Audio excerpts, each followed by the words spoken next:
Et qu'est-ce qui se passe? Quand je deviens l'esprit, la divinité habite en moi. Qui habite? La divinité.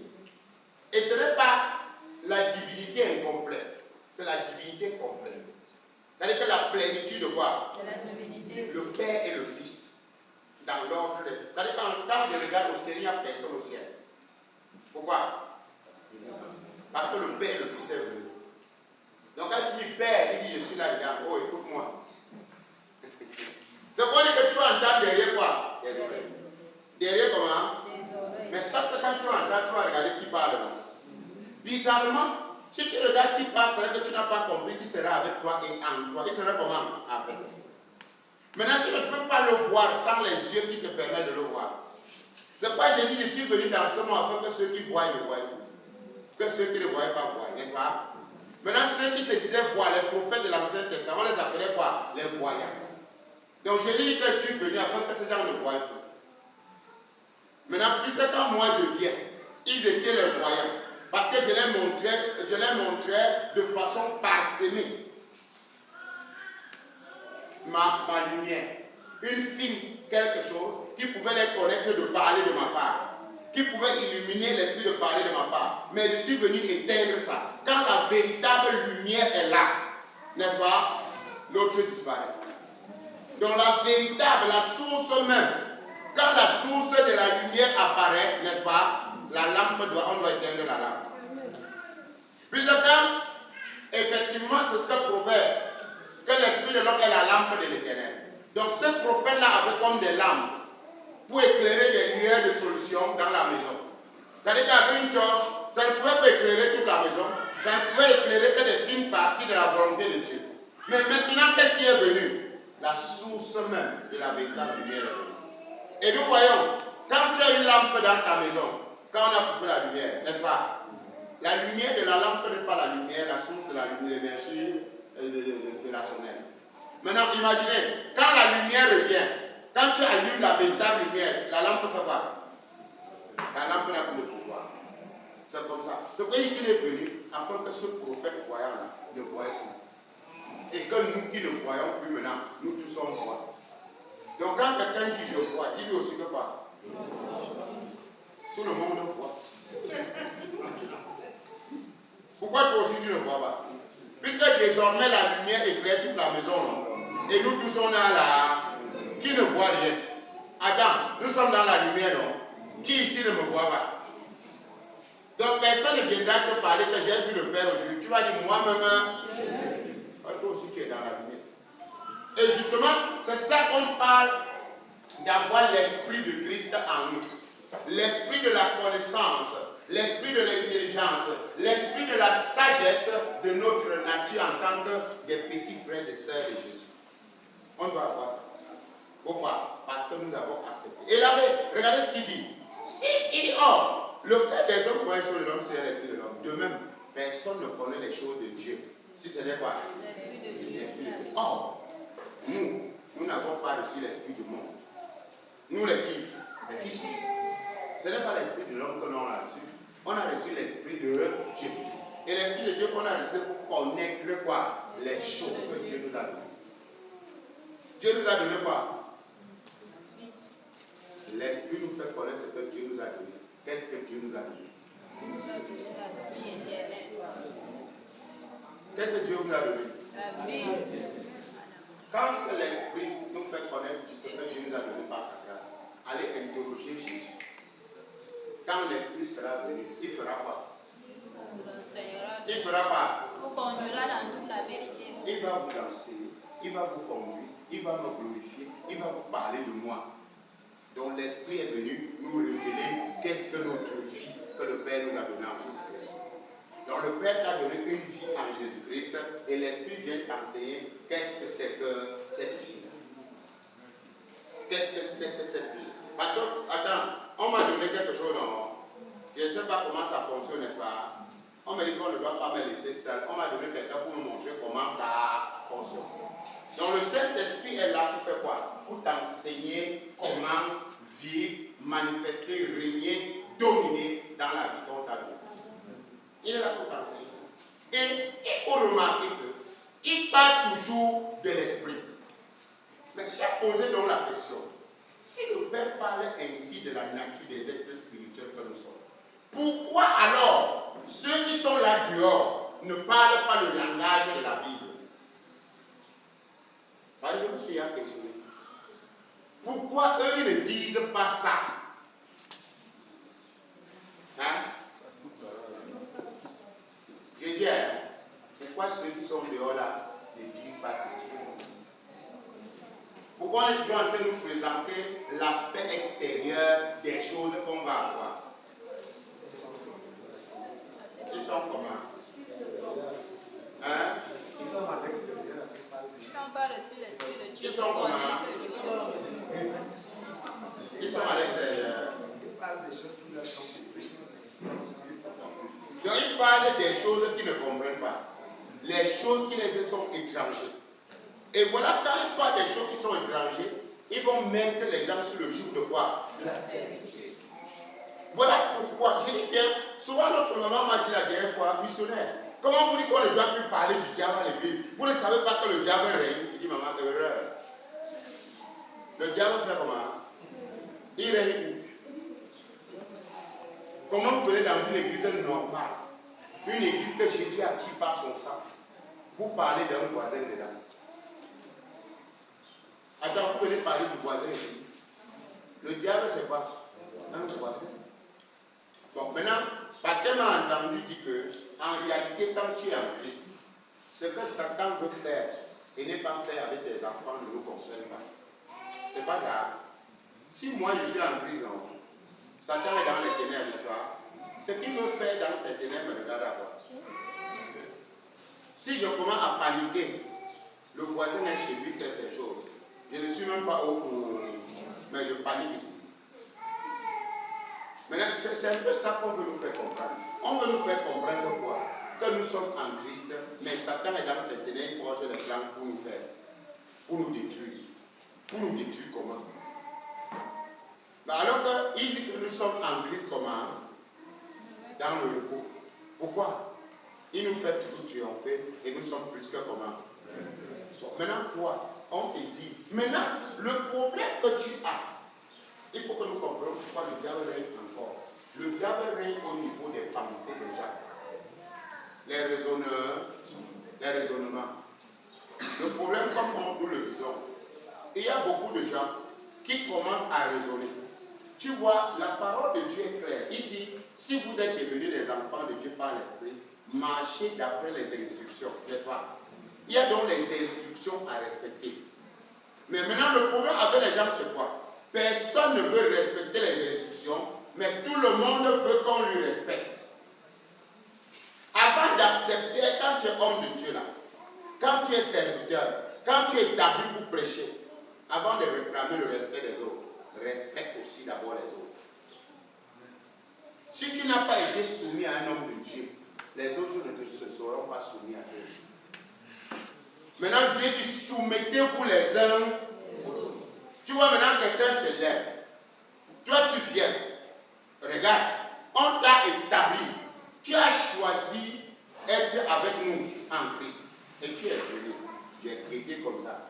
Le Seigneur a dit, choisis des personnes qui sont remplies, n'est-ce pas? La mission est là, établis-les, n'est-ce pas non? Pour qu'ensemble, mon royaume soit établi sur toute la terre. Viens. Tu viens ici maintenant, on t'a vêtu, on t'a choisi, on t'a établi. Et attends, maintenant, as-tu déjà vu Dieu? Non. Tu l'as vu? Non, non, non, je suis soumis à Dieu. Dieu te pose la question. Toi, tu dis que tu m'es soumis là. Et tu n'es pas soumis à celui que tu vois. Comment? Si tu n'aimes pas celui que tu vois, comment peux-tu aimer moi Dieu que tu ne me vois pas?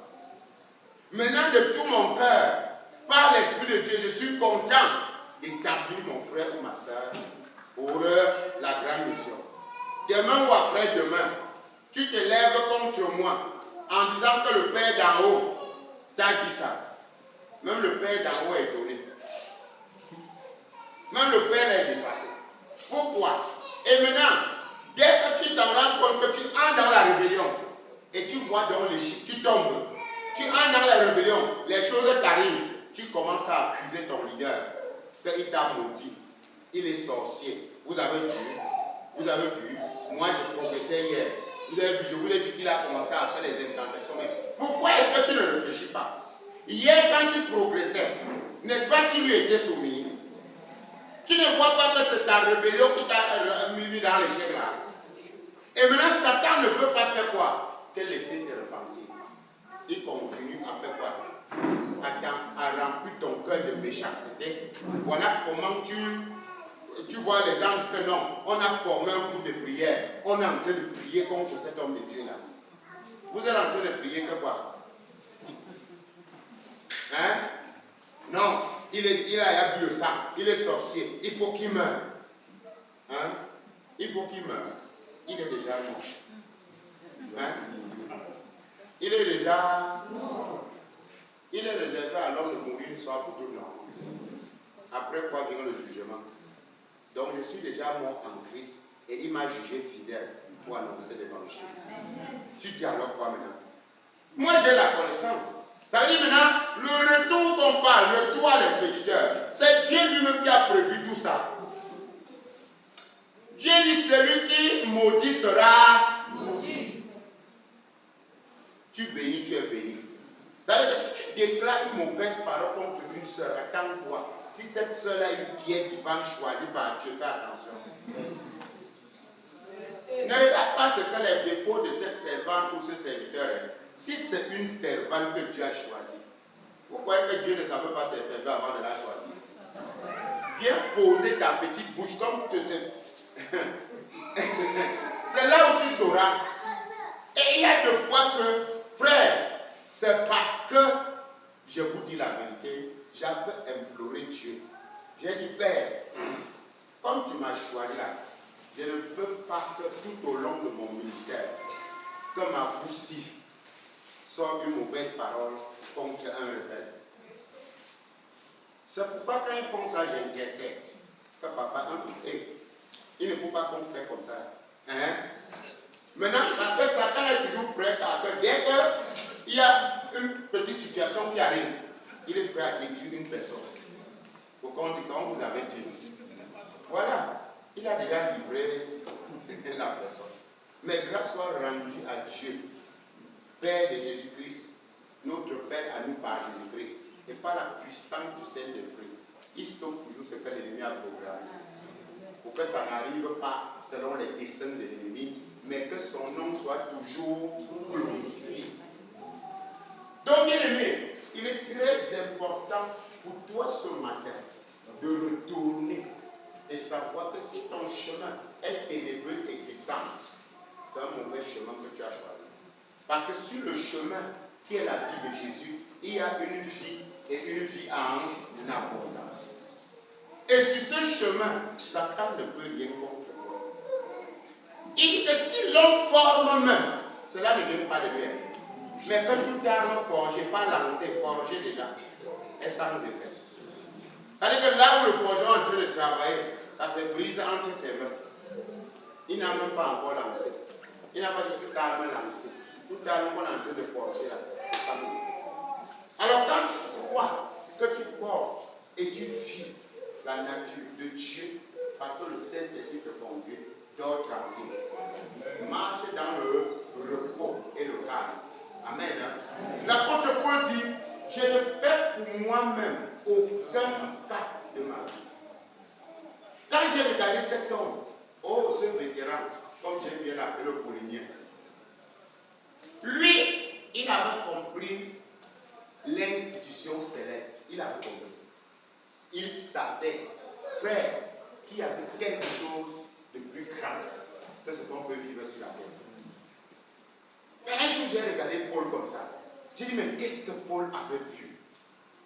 Qu'est-ce que Paul avait compris? Pourquoi ce gars-là avait tout abandonné? Et encore, j'ai laissé Paul, j'ai regardé Moïse. Ce Moïse ici avait vu quoi? Un Moïse qui était prêt à devenir le roi de l'Égypte. Mais on dit qu'il a vu le prouve de quoi? De Christ. Comme une gloire supérieure.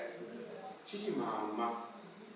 Donc il a laissé toutes les honneurs, toute la richesse, toute la gloire de l'Égypte. Il a préféré être maltraité avec ses frères que pour un temps, dans la jouissance du péché, oui, attends. La jouissance du péché, comment? Le péché, ça veut dire quoi? Donc les honneurs, la richesse, la gloire de l'Égypte, c'est le péché, non? Hein? Ça veut dire qu'il montre que quoi? La gloire de ce monde, c'est dans le péché. C'est pas ça? Il n'a pas voulu jouir de la gloire de ce monde qui est un péché. Et nous avons vu comment Jésus lui-même est venu. Il a refusé cette gloire de ce monde qui n'est autre que péché. Mais maintenant, les serviteurs du diable déguisés en ministre de justice, qu'est-ce qu'ils prêchent dans les assemblées? La gloire du monde. Hein? La gloire du monde. Et quand tu es assis là, tu es assis à quoi? Ouais. Voilà pourquoi beaucoup de vous sont assis là. Et demain, vous allez repartir. Vous savez pourquoi? Parce que vous-même, vous êtes assis là souvent, beaucoup d'entre vous, je voudrais dire, par hypocrisie et par ruse. Repentez-vous et changez vos cœurs. Sinon, les yeux de vos convoitises qui brillent comme ça va vous rattraper demain. Mais oui, parce que tu es assis là avec un dessein dans ton cœur, en attendant ce que Dieu va accomplir dans ta vie. Tu as échoué, donc mieux ça. Va chercher ça ailleurs. Mais si tu es assise là, parce que tu as la révélation que tu portes la vie de Christ en toi et que tu es le petit frère ou la petite sœur de Jésus, tu peux acclamer Dieu pour toi.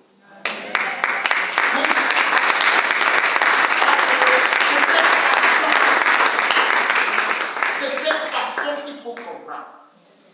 Parce que si tu ne comprends pas ça de cette façon, tu vas aussi ressentir comme ceux qui sont partis, non? Qu'est-ce qu'ils ont dit? Depuis que je suis à la mer, ma vie a changé. Ça voulait dire qu'il n'avait même pas reçu la vie. Il cherchait que sa vie change. Voilà pourquoi il attendait aussi que chaque jour, milliard, je veux gagner les milliards. Les milliards sont les milliards. Laisse les milliards. Jette ton or dans la poussière, l'or dauphine, afin que le Tout-Puissant soit ton or. Quand le Tout-Puissant est ton or, celui à qui l'or et l'argent appartiennent, il dit j'aime celui qui m'aime. Toi tu aimes quoi? J'aime celui qui m'aime. À moi l'or et l'argent. Celui qui me cherche me trouve. Donc tu vois que j'ai compris le secret, non? Que le plus grand secret c'est de trouver qui? Le Père. Et quand tu trouves le Père, toutes les autres choses t'accompagnent. Maintenant toi tu cherches quoi? Continue à chercher l'argent. Puisque l'argent se trouve au Père, tu ne vas jamais trouver. L'argent c'est au Père. Donc si tu trouves le Père, et pour trouver le Père, il faut faire le choix du véritable chemin qui est Jésus. Et quand tu as emprunté le chemin qui est Jésus, tu as renoncé au chemin du péché et de la mort, de l'offense qui t'amène à la mort. Donc si tu comprends encore aujourd'hui, que si tu es encore dans ta fonction ou dans ta tête, certaines pensées qui disent par exemple que Dieu m'a promis quelque chose, j'attends, oublie ça. Dieu ne t'a rien promis. Tu es héritier de Dieu et co-héritier de Christ. Mais en tant qu'un héritier, il faut grandir, non? Il faut faire quoi? Il faut jouir de l'héritage. Donc si toi tu ne grandis pas, tu veux jouir de quel héritage étant bébé? Un enfant ne peut pas jouir de l'héritage. Amen. Hein? Donc il faut grandir pour jouir de quoi? De l'héritage. Donc maintenant, tu comprends ce matin que tu es retourné au vrai chemin, non? Amen. Acclamons pour le Seigneur.